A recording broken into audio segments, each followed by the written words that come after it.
mediante a sua fé.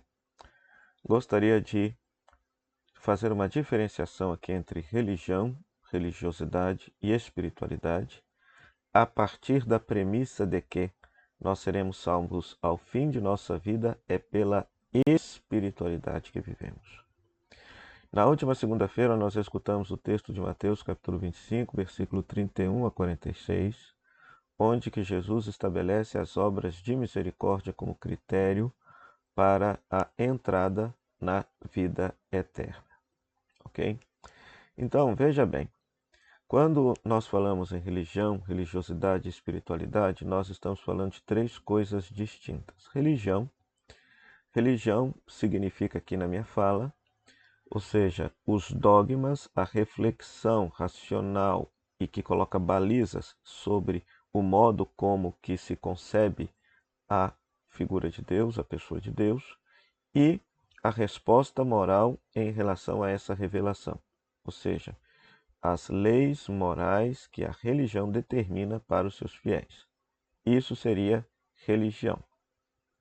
Religiosidade é o afetivo da experiência da religião, né? Então, é a música, é o cheiro, é a dança, ou seja, é aquilo que torna a experiência da religião, porque querendo ou não, ou seja, você ter conceitos dogmáticos na sua cabeça e viver moralmente a partir desses conceitos dogmáticos pode se tornar uma coisa muito dura, muito pesada. Então, para tornar isso um pouco mais gostoso, afetivo de se viver, então se vem a música, se vem o cheiro, se vem o modo como que se faz o rito, a prática litúrgica, de tal maneira que toque o coração da pessoa, que toque a afetividade da pessoa. Isso tudo está no âmbito da religiosidade. Agora, espiritualidade é a vida concreta da pessoa a partir dos valores internalizados da experiência da religião e religiosidade. Ok?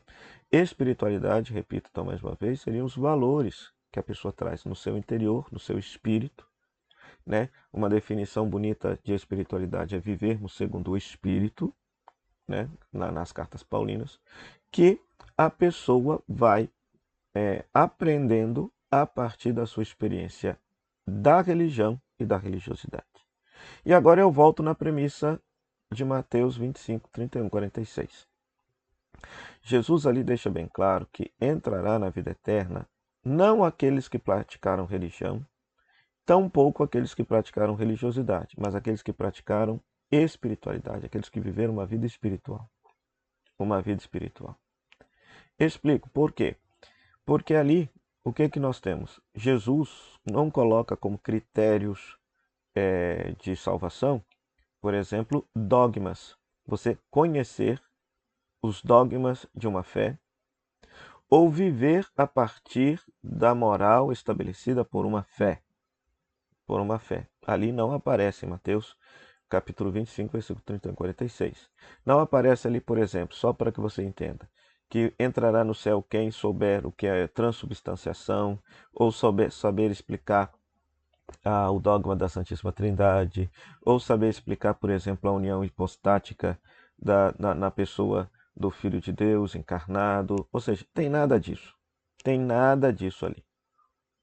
Né? Não aparece nada disso. Tampouco aparece que entrará no céu quem praticou espiritualidade. Ou melhor dizendo, quem praticou religiosidade. Por exemplo, ali não se fala, por exemplo, no caso ali, nós estamos tendo de um ambiente judaico. Não entra no céu ali, por exemplo, quem foi na sinagoga todos os sábados, quem rezou o Shema todos os dias, quem usou o tefilim de uma forma correta. A gente poderia traduzir para nós hoje, né? Ou seja, não se coloca como critérios ali para entrar na vida eterna pessoas que praticaram ritos religiosos constantemente, da forma certa, da forma correta. Não, isso não aparece ali. Não consta ali, né? Se nós quiséssemos traduzir, né? Quem rezou, por exemplo, o terço todos os dias, não que rezar o terço não seja bom, é necessário, é justo e necessário, mas não se coloca como critério de salvação. Por exemplo, esse tipo de coisa. O que se coloca como critério ali de salvação é justamente espiritualidade, a vida concreta das pessoas. Quem deu de comer, quem deu de beber, quem cuidou de doente, quem visitou quem estava preso, quem acolheu quem não tinha casa. Detalhe, essas obras qualquer pessoa, a crente em Deus ou não, de qualquer religião, pode praticar. Pode praticar. Entende? Então, espiritualidade. Então, nesse caso, preste atenção nisso aqui. Há pessoas que têm religião e religiosidade, mas não têm espiritualidade. E hoje se nota muito isso. Pessoas, por exemplo, que querem saber o catecismo de cor salteado, querem ter tudo, por exemplo, os dogmas da fé certinho na cabeça, elas possuem religiosidade, vão na missa, com toda piedade, com toda devoção, choram, se emocionam, comungam de joelhos, mas não tem espiritualidade. Por quê? Quando você vê na vida concreta, no existência do concreto, a pessoa é preconceituosa, fala mal de padres, é, fala mal de líderes religiosos, fala mal das pessoas que não gosta, pratica pouca caridade. Ou seja, a pessoa tem religião, religiosidade, mas o coração dela é cheio de maldade, cheio de raiva, cheio de ódio, cheio de rancor. Percebe? Então, para você ver, é interessante que o líder religioso ele sempre vai dizer que a pessoa vai ser salva pela prática da religião ou pela prática da religiosidade. Jesus não diria isso. É só olhar nos evangelhos que a maior briga de Jesus não era com os pecadores. Jesus enxergava espiritualidade nos pecadores, mas não, apesar deles não serem praticantes da religião e não terem religiosidade. Jesus brigava era justamente com os saduceus, os teólogos da época, ou seja, profundos conhecedores da religião. Jesus brigava também com os fariseus, ou seja, aquelas pessoas leigas que tinham uma profunda religiosidade. Mas Jesus esfrega na cara deles que eles não têm espiritualidade nenhuma, porque falta neles justiça, misericórdia e, pasmem, até fé, confiança em Deus. Então, olha, então Jesus hoje não diria que, por exemplo, você seria salvo pela prática pelo conhecimento da dogmática religiosa ou pela prática correta de ritos religiosos. Jesus diria que você será salvo na medida em que você vive a espiritualidade em que a religião te favorece. Então, nesse sentido, há que se ter muito cuidado, porque de repente existem religiões e religiosidades que estão imprimindo no coração de pessoas coisas absolutamente negativas, perniciosas, tais como maldade, preconceito, raiva, intolerância, maldade, ódio, discriminação, né? E aí é interessante a gente voltar para o Evangelho, que é a nossa carta magna, e se perguntar, a vida de Jesus tinha tudo isso, por acaso?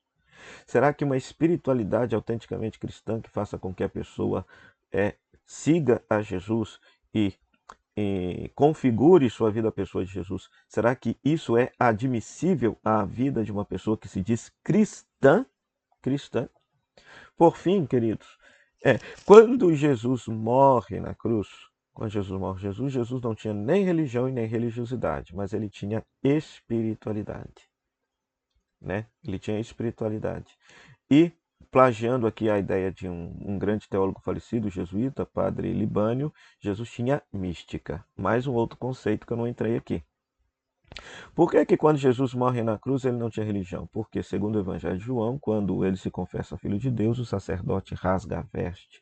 Estão chamando ele de herege, condenando Jesus por heresia. Então, naquele momento, Jesus está expulso da religião. E hoje tem muita gente que adora chamar os outros de herege, né? Como se soubesse, como se todo o mistério de Deus estivesse na cabeça da pessoa, né? Quem somos nós para chamar os outros de condená-los, condenar as outras pessoas de heresia, né? É claro que existem as balizas da doutrina católica, que dentro daquelas margens ali se pode-se dizer que se trata de um discurso de uma teologia católica, né? Mas eu me refiro ao fato da postura de julgar os outros, chamar os outros, sobretudo outras pessoas de outras crenças, de outras religiões, de hereges. Não, eles não são hereges, não. Herege seria o católico que pensa daquela forma. Mas se o outro tem uma fé diferente, ele está vivendo a coerência da fé dele, né? Na cruz também Jesus morreu sem religiosidade, porque não é nem um pouquinho gostoso, afetuoso, delicioso morrer na cruz. Ser assassinado, ser flagelado, ser crucificado e morrer parecendo um pedaço de carne pendurado numa peça de açougue. Não, isso não era gostoso. Mas Jesus tinha espiritualidade, porque mesmo assim, naquele momento, naquele momento dramático da sua existência, Jesus rezou. Ele tinha o seu coração unido ao coração do Pai do céu.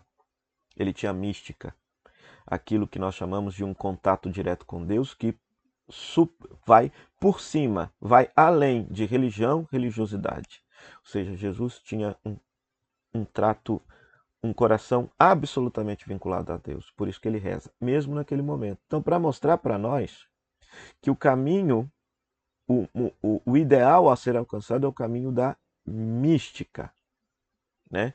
Que decorre de uma espiritualidade, de uma vivência cotidiana na sua existência, fora do ambiente sagrado, fora do ambiente da igreja, ou seja, no seu dia a dia, na sua casa, no seu lazer, a espiritualidade é vivenciada ali. E quem é místico, mesmo no ambiente secular, mesmo fora do ambiente dito sagrado, porque do ponto de vista da encarnação não existe isso mais de profano e sagrado, tudo é sagrado, porque a encarnação tornou o mundo sagrado, e as pessoas se esquecem disso, né? Ou seja, mesmo no ambiente chamado assim, dito, entre aspas, profano, ou seja, sua casa, seu lar, seu trabalho, ali você pode comungar da vida de Deus, você pode ter uma profunda experiência de Deus. Uma profunda experiência de Deus. Né? Então eu trago essa reflexão para que você possa pensar, refletir, se a sua religião e a sua religiosidade estão te fazendo uma pessoa de fato espiritual.